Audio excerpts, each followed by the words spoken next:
Inaasahan ni Senator Amy Marcos na bago ang Pebrero 6, muling haharap sa panibagong impeachment complaint si Vice President Sara Duterte. Ito'y sa gitna ng umiinit na issue sa 2026 national budget na tinawag mismo ng senadora na giniling o pinaghati-hati ang pork barrel. Si Troy Gomez sa report.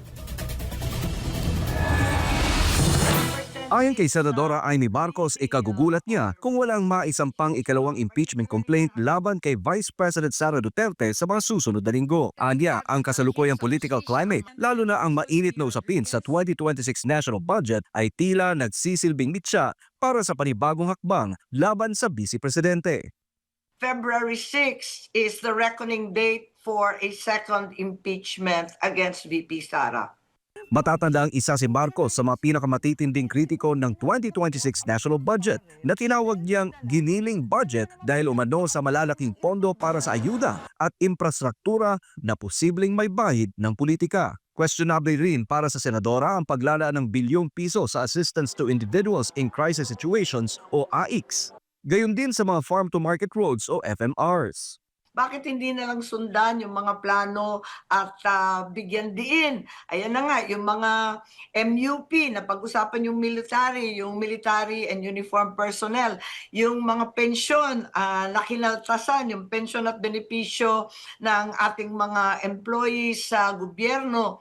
Ayon kay Marcos, nabawasan umano ang pondo para sa mga pensyon at benepisyo ng MUP at mga kawani ng gobyerno upang pondohan ang iba't ibang assistance programs na para sa kanya ay kahina-hinala. Sa kabila nito, nilinaw ng senadora na kung sakaling umabot sa Senado ang impeachment complaint, tatayo siya bilang isang senator judge at hindi bilang kaalyado o kritiko.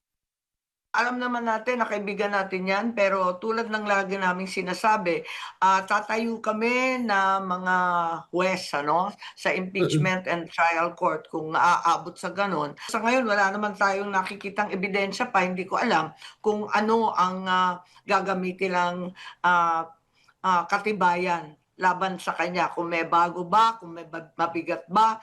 Tinanong din si Marcos tungkol sa kanyang social media post kung saan tila ipinahiwatig niyang maaring ginagamit ang budget para ihanda ang impeachment laban sa Vice Presidente. Gayunman, iginit niya na wala pa umanong konkretong usapan o patunay, ngunit natural anya ang pagdududa.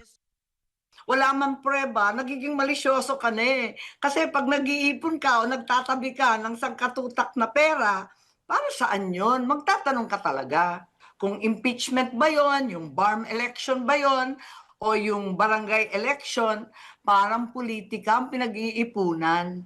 Para sa Diyos at sa Pilipinas kung mahal, Troy Gomez nag-uulat, SMNI News.